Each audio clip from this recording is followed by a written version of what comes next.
Welcome to the deep dive.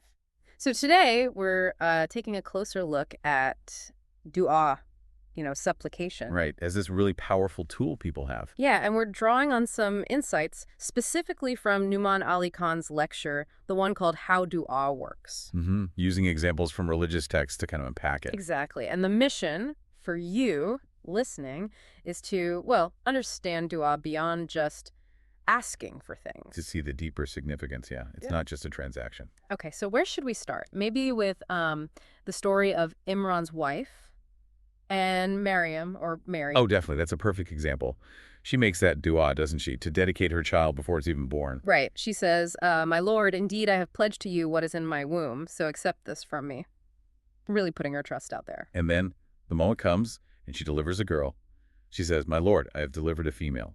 Maybe a slight hint of surprise, or just stating the fact. Could be. But then she follows it immediately with acceptance and another powerful dua. Yeah. "And I have named her Mary, and I seek refuge for her in you and for her descendants from Satan, the expelled one." That title, the expelled one, really adds weight, doesn't it? It shows what she's fundamentally seeking protection from. Absolutely. And look at the response from God. It's immediate and positive, So her Lord accepted her with good acceptance. It wasn't just acceptance, it was good acceptance. and caused her to grow up in a good manner and put her in the care of Zechariah.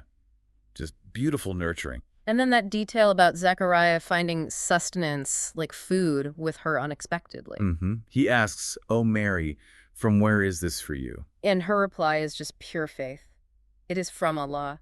Indeed, Allah provides for whom He wills without account. And this, I think, this really gets to the heart of what Nouman Ali Khan talks about, the purpose of the dua. How so? Well, her initial dedication maybe implied a hope for a male child for certain roles. But look what happened.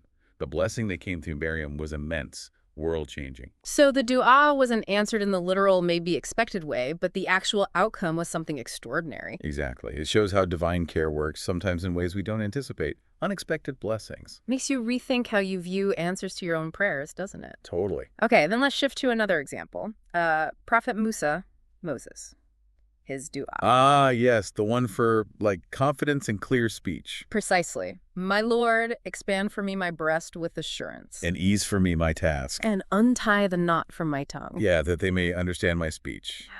It's so, well, human, asking for help with communication with a difficult task. So relevant for anyone, really. Facing a big meeting, a hard conversation, public speaking. And it shows dua isn't just for massive, life-altering things, but for these very personal, practical challenges we all face. That connection to daily life is something Nouman Ali Khan often emphasizes. Absolutely. Now, these stories, Maryam and Musa, they show different kinds of dua, different responses, which brings up another key point, divine timing.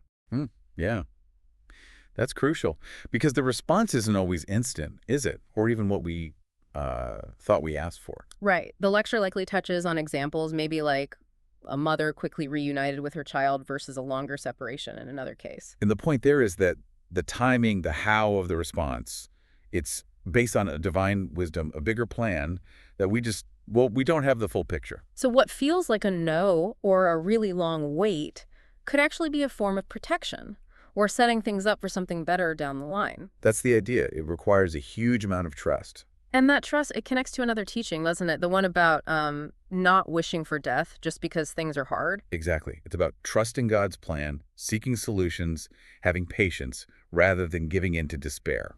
Yeah, I remember hearing that analogy that a lamb is only called slaughtered when it's actually prepared for slaughter. Right, implying there's a proper, divinely ordained time for everything, even the end of trials or life itself. So the focus should be on seeking ease, seeking help, like Nusa did, not wishing for it all to just end prematurely. So wrapping things up, I think the takeaway for you listening is that dua is this really profound connection. More than just words, yeah. And the responses, they vary. They're guided by a wisdom we might not grasp immediately, but there's always care behind it. Patience and trust seems to be the recurring theme. Definitely. So maybe here's a final thought for you to consider. Think back on a time maybe you made dua and it didn't seem to happen the way you hoped or when you hoped. Right. And looking back now, with time past, can you maybe see a different kind of blessing or some understanding that came out of that delay or that different outcome? Yeah, just something to mull over. Explore those deeper meanings in your own supplications, and maybe see how even a perceived weight could be the perfect response unfolding. Thanks for joining us for this deep dive.